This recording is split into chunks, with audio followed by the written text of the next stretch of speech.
মেলালেন তিনি মেলালেন, এই কথাই বোধহয় আজকে শ্রমিক ভট্টাচার্যের জন্য একদম অ্যাপ্রোপ্রিয়েট একটা বাণী, কিংবা তিনি হয়তো পারলেন আবারও দিলীপ ঘোষকে একদম পার্টি অফিসে ফিরিয়ে আনতে।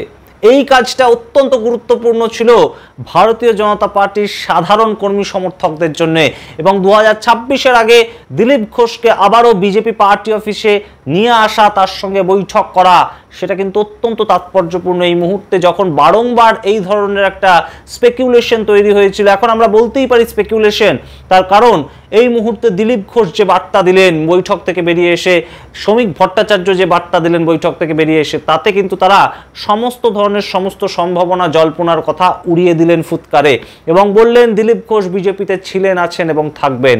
এমন কথা শ্রমিক ভট্টাচার্যের মুখ থেকে যখন আমরা শুনলাম, তখন আমরা দিলীপ ঘোষের মুখ থেকে শুনতে পেলাম যে কাঁধে কাঁধ মিলিয়ে লড়াই হবে, এবং অত্যন্ত গুরুত্বপূর্ণ 19-এ হাফ 26-এ সাফ, অর্থাৎ নতুন একটা উদ্যম যেন দিলীপ ঘোষের মধ্যে আমরা দেখতে পাচ্ছি আজকে। এবং সবচেয়ে তাৎপর্যপূর্ণ, এই মুহূর্তে যখন 21শে জুলাই সামনে আসছে, এই মাসে আর কয়েকদিনের ব্যবধানে 21শে জুলাই আসছে, তৃণমূল কংগ্রেস রেডি হচ্ছে, সেই সময় তৃণমূল কংগ্রেসে যোগ দেবেন কিনা দিলীপ ঘোষ, সেটা নিয়ে যেমন একটা জোর জল্পনা চলছিল। দিলীপ ঘোষও বলেছিলেন যে 21শে জুলাই একটা বাড়তি চমক থাকবে অবশ্যই, এবং সেই জায়গা থেকেই কিন্তু আমরা অত্যন্ত গুরুতরভাবে কিন্তু একটা জল্পনা শুনতে পাচ্ছিলাম, এবং বিজেপির কর্মী সমর্থকরাই কিন্তু বলছিলেন দিলীপ ঘোষ আর বিজেপিতে থাকবে না। সেই খবরও আপনাদের সামনে আমরা প্রেজেন্ট করেছি। তৃণমূল কংগ্রেস জয়েন করার কি কোনো মাত্র সম্ভাবনা আছে দিলীপ ঘোষের? তার কারণ তিনি কিন্তু সংঘ থেকে আসা একজন মানুষ, সহজে বিজেপি ছেড়ে, হিন্দুত্ববাদী চেতনা ছেড়ে তিনি চলে যাওয়ার মতন মানুষ কিন্তু নন। এবং সেখান থেকেই দিলীপ ঘোষ আজকে সম্পূর্ণভাবে বৈঠক করলেন শ্রমিক ভট্টাচার্যের সঙ্গে, জানিয়ে দিলেন তার স্ট্যান্ড পয়েন্ট, এবং অবশ্যই এই মুহূর্তে শ্রমিক ভট্টাচার্য কিন্তু সফল হলেন দিলীপ ঘোষকে দলে ফেরাতে। সেটা আর কোথাও গিয়ে এই মুহূর্তে একটা দ্বন্দ্বের বিষয় থাকে না, যে রাজ্য সভাপতি হিসাবে অন্যতম সফল কাজটা কিন্তু করে দেখালেন শ্রমিক ভট্টাচার্য। তাই জন্যই হয়তো কেন্দ্রীয় নেতৃত্ব তাকে বেছে নিয়ে ছিল। তিনি অজাত শত্রু, তিনি কারোর সঙ্গে কোনো দ্বন্দ্বে যেতে চান না, তিনি কারোর বিরুদ্ধে নন এবং কারোর বন্ধুও নন বিশেষ।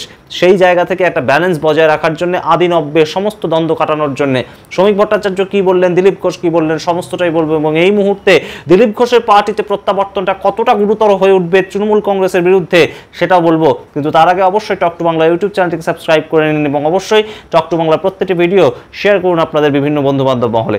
আসছে এই মুহূর্তে যে সবচেয়ে গুরুত্বপূর্ণ খবর, আজকের যেটা সবচেয়ে গুরুত্বপূর্ণ খবর, 8ই জুলাই 2025 সাল, সেই দিনটা কিন্তু হয়তো বিজেপির কর্মী সমর্থক ভোটার তারা সবাই মনে রাখবেন।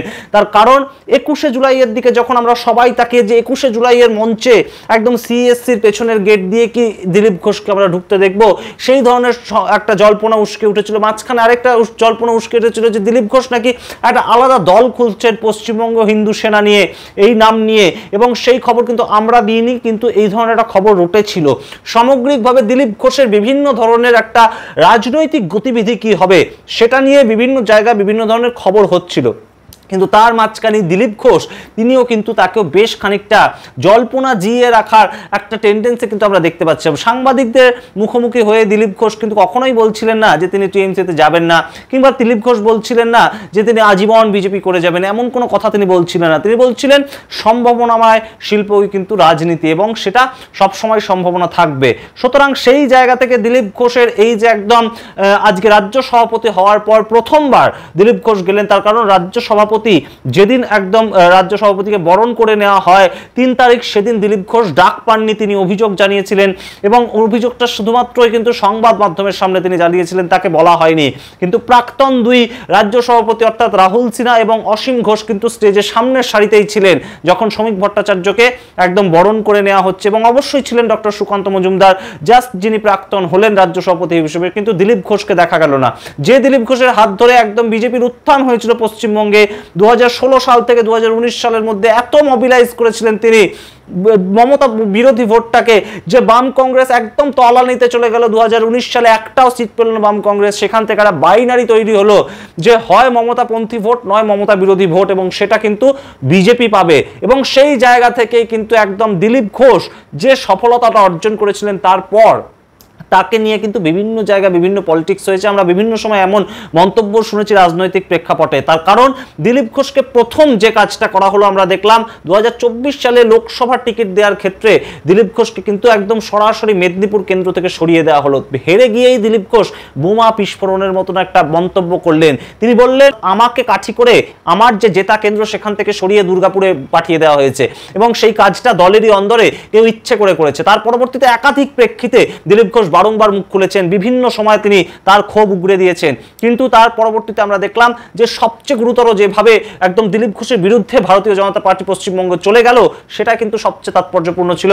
সেই সময়টা সেটা কিন্তু 18 এপ্রিল সেই তারিখে হঠাৎ করেই আচমকাই 61 বছর বয়সী দিলীপ ঘোষ বিবাহ বন্ধনে আবদ্ধ হলেন এবং সেই সময় যে সময়টা কিন্তু পশ্চিমবঙ্গ অত্যন্ত গুরুতর একটা সময় ছিল, একটা খুব সংঘর্ষের সময় ছিল। দুষ্কৃতীরা বাড়ি ভাঙচুর করেছেন মুর্শিদাবাদে, ওয়াকফ অ্যামেন্ডমেন্ট বিল সংক্রান্ত যে ঘটনাটায় তারা বিরোধিতা করতে গিয়ে এই ধরনের ঘটনা ঘটেছে অপ্রীতিকর। সেই প্রেক্ষাপটে বিজেপির বিভিন্ন নেতা এবং আরএসএস এর বিভিন্ন নেতা নাকি দিলীপ ঘোষকে এই সময় বিয়েটা করতে না করেছিলেন, কিন্তু সেটা না শুনেই তিনি বিয়ে করলেন এবং তার ঠিক 12 দিন পরেই আরো বড় চমক দিলেন দিলীপ ঘোষ।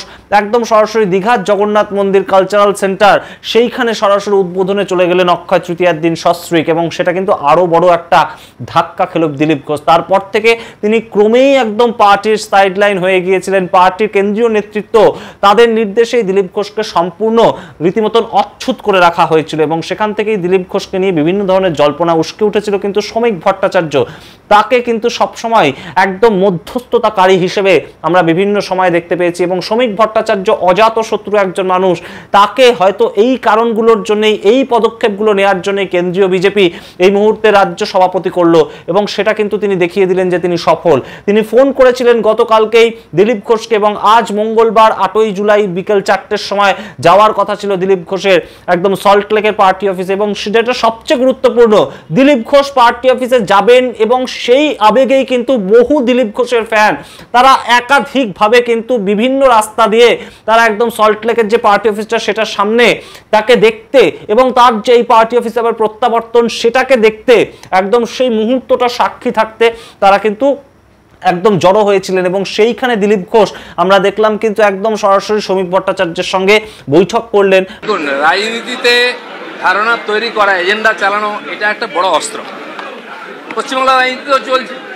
কিন্তু আমার মনে হয় ভারতীয় জনতা পার্টির কর্মীরা যাদের মনের মধ্যে একটু এরকম দোলাচলা এসেছিল, এটা আশঙ্কার মেঘ ছিল, সেটা কেটে যাবে এবং তারা একসঙ্গে মিলিত হয়ে লড়াই করে পশ্চিমবাংলায় পরিবর্তন করবে। আমরা জল্পনা কল্পনায় বিশ্বাস করি না, আমরা বাস্তবে বিশ্বাস করি। আমি স্লোগান দিয়েছিলাম 19 সালে 19-এ হাফ 21-এ সাফ। 19-এ আমরা হাফ করেছিলাম, 21-এ সাফ হয়নি, যেটুকু বেঁচে গেছে 26-এ সাফ। 21 তারিখ আসুন, একটু ধৈর্য ধরুন, এতদিন ধৈর্য ধরুন। এখানে দিলীপ ঘোষ কি করলেন? দিলীপ ঘোষ শ্রমিক ভট্টাচার্যকে উত্তরীয় পরিয়ে বরণ করলেন রাজ্য সভাপতি হিসেবে এবং তার সঙ্গে তিনি একটা বিজেপির সিম্বল সেটাকে ফ্রেম করে শ্রমিক ভট্টাচার্যকে হাতে তুলে দিলেন এবং তিনি কিন্তু সেই কথাটাই আবার মনে করিয়ে দিলেন যে বিজেপির প্রতীকটাই সবচেয়ে ওপরে, বিজেপির প্রতীকটাই তাদের নেতা এবং পদ্ম ফুল ছাড়া তাদের কোনো নেতা নেই। এইটা কিন্তু অত্যন্ত ইঙ্গিতপূর্ণ একটা পদক্ষেপ তেমনই কিন্তু মনে করছে রাজনৈতিক মহল। তার কারণ এই মুহূর্তে কিন্তু পশ্চিমবঙ্গ বিজেপিতে রীতিমতন নেতা হয়ে উঠেছিলেন, এক এবং অদ্বিতীয় নেতা হয়ে উঠেছিলেন শুভেন্দু অধিকারী। সুকান্ত মজুমদার, দিলীপ ঘোষ এবং শুভেন্দু অধিকারী এই তিনজন মূলত মুখ ছিলেন। সেখান থেকে দিলীপ ঘোষ নিজেই নিজের বিভিন্ন কাজের দৌলতে বিজেপির থেকে সরে গিয়েছিলেন, বেশ খানিকটা দূরত্ব তৈরি হয়েছিল। সুকান্ত মজুমদার তিনি রাজ্য সভাপতি ছিলেন বটে, কিন্তু তার যে মেজাজ ছিল সেটা কিন্তু অনেকটাই ডমিনেট করে দিয়েছিল শুভেন্দু অধিকারীর মেজাজ এবং সেই জায়গা থেকে শুভেন্দু অধিকারী এক বিরোধী দলনেতা হিসেবে একটা একাধিপত্য তৈরি করেছিলেন বিজেপির অভ্যন্তরে। কিন্তু শ্রমিক ভট্টাচার্য রাজ্য সভাপতি হয়ে আসার পর থেকে কিন্তু আমরা দেখতে পেয়েছি গত কয়েকটা দিন ধরে, 5 দিন ধরে শ্রমিক ভট্টাচার্য বারংবার যে ধরনের মন্তব্য রাখছেন সেটা কিন্তু বেশ খানিকটা শুভেন্দু অধিকারী যে মন্তব্য রাখছেন তার থেকে সরে গিয়ে শুভেন্দু অধিকারী যেখানে বারংবার সংখ্যালঘুদের অ্যাটাক করে বলেন যে নো নিড সংখ্যালঘু মোর্চা, সংখ্যালঘুরা আমাদের ভোট দেয় না, তাই আমরা ওদেরকে ধরবই না, আমরা ওদেরকে অ্যাড্রেস করে কিছু বলবোই না। কিন্তু শ্রমিক ভট্টাচার্য অত্যন্ত পোড় খাওয়া রাজনীতিবিদ, বহুদিনের তিনি রাজনীতিবিদ একদম, সেই জায়গা থেকে তিনি কিন্তু বলছেন যে সংখ্যালঘুদের হাতে হাত থেকে পাথর সরিয়ে নিয়ে তিনি বই ধরিয়ে দিতে চান। এই যে কথা, এই যে বহুত্ববাদে তিনি বিশ্বাস করে বিভিন্ন ধরনের কথা বলছেন এবং সেটার ওপর ভিত্তি করে তিনি 26-এর ভোটটাকে লড়ার চেষ্টা করছেন, সেটা কিন্তু অত্যন্ত গুরুত্বপূর্ণ একটা মাস্টার স্ট্রোক ছিল। এবং তার সঙ্গে অবশ্যই দিলীপ ঘোষকে এইভাবে আবারও একদম ফ্রন্ট লাইনে নিয়ে আসা, লড়াইয়ের মেজাজ দিলীপ ঘোষের মধ্যে তৈরি করে দেওয়া, সেটা কিন্তু অত্যন্ত তাৎপর্যপূর্ণ। এবং আপনাদেরকে জানিয়ে রাখি, এই মুহূর্তে আরও যে গুরুত্বপূর্ণ খবর উঠে আসছে, শ্রমিক ভট্টাচার্যের সঙ্গে বৈঠকের পরেই একদম দিল্লি থেকে ডাক এসেছে কিন্তু দিলীপ ঘোষের, অর্থাৎ আরও গুরুত্বপূর্ণ একটা পদক্ষেপ হতে যাচ্ছে। একদম বুধবার দিন কিন্তু দিলীপ ঘোষ, অর্থাৎ কাল 9 জুলাই দিলীপ ঘোষ উড়ে চলে যাচ্ছেন দিল্লি। এবং শুধু তাই নয়, 10ই জুলাই বৃহস্পতিবার কিন্তু শ্রমিক ভট্টাচার্য চলে যাচ্ছেন দিল্লি। অর্থাৎ 10ই জুলাই শ্রমিক ভট্টাচার্য এবং দিলীপ ঘোষকে রেখে কেন্দ্রীয় নেতৃত্ব কিন্তু আরো একবার মুখোমুখি বসতে পারেন। এবং দিলীপ ঘোষের জন্য যে বেশ কিছুটা গুরুত্বপূর্ণ স্থান পশ্চিমবঙ্গে রেখে দিয়েছেন এবং দিলীপ ঘোষকে হয়তো বেশ কিছুটা ভোকাল টনিক দিতে পারেন কেন্দ্রীয় নেতৃত্ব। এতদিন বাদে যে বেশ কিছু জায়গায় তাকে রেকটিফাই হতে হবে, বেশ কিছু কার্যক্রম তার বদলাতে হবে। সব সময় সৌজন্যের রাজনীতি দেখানোর মতন পরিস্থিতি থাকে না এবং সেইটা তিনি যে করছেন, বারংবার মুখ্যমন্ত্রী মমতা বন্দ্যোপাধ্যায়ের বিরুদ্ধে বিভিন্ন ধরনের কথা বলছেন যে তার নামে কোনো দুর্নীতির অভিযোগ নেই, তিনি একটা দীঘার জগন্নাথ মন্দির তৈরি করে ইতিহাসে স্থান পাবেন। এই ধরনের কথাগুলো হয়তো এই মুহূর্তে বেশ খানিকটা ডাউন করছে বিজেপির কর্মী সমর্থকদের মনোবল। এবং অবশ্যই বিজেপি যে তৃণমূল কংগ্রেসকে হারাতে পারে 2026-এ, সেটা কোথাও হয়তো দিলীপ ঘোষের এই কথাবার্তার মাধ্যমে একটা আহত হচ্ছে, সেই মনোভাবটা হয়তো আহত হচ্ছে। সেটাই হয়তো দিলীপ ঘোষকে বোঝাবেন কেন্দ্রীয় নেতারা। এবং অবশ্যই এই জায়গায় দাঁড়িয়ে দিলীপ ঘোষের সঙ্গে কেন্দ্রীয় নেতৃত্বের বৈঠক এবং অবশ্যই তার ঠিক আগেই কলকাতায় একদম রাজ্য সভাপতি শ্রমিক ভট্টাচার্যের সঙ্গে দিলীপ ঘোষের বৈঠক এবং বেশ খানিকক্ষণ ধরে প্রায় 40-45 মিনিট ধরে 2 দফায় বৈঠক চলে।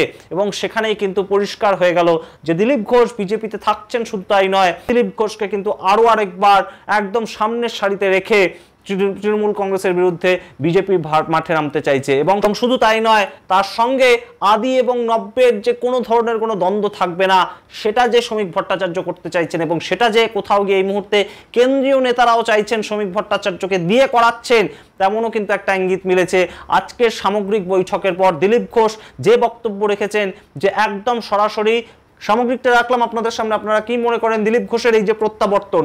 এবং অবশ্যই এই মুহূর্তে দিলীপ ঘোষ আবারও চলে যাচ্ছেন দিল্লিতে, তিনি আবারও গুরুত্বপূর্ণ একটা পদ পেতে চলেছেন। এটা কি কোথাও গিয়ে এই মুহূর্তে তৃণমূল কংগ্রেসের চিন্তা বাড়াবে 2026-এর ভোটের আগে? এবং সমস্ত জল্পনা উড়িয়ে দিয়ে দিলীপ ঘোষ যেভাবে বললেন যে তৃণমূল কংগ্রেস 2026-এ বিজেপির হাতে পরাস্ত হবে, সেটা কি কোথাও গিয়ে এই মুহূর্তে আবারও বিজেপির অভ্যন্তরে দিলীপ ঘোষের যারা কর্মী সমর্থক, দিলীপ ঘোষের যারা ফ্যান ফলোয়ার, তাদের একটা মনোবল বৃদ্ধি করবে? আপনারা কি মনে করেন অবশ্যই কমেন্ট বক্সে কমেন্ট করে জানান। দেখতে এখন টক টু বাংলা, অবশ্যই টক টু বাংলা ইউটিউব চ্যানেলকে সাবস্ক্রাইব করে দিন। ধন্যবাদ।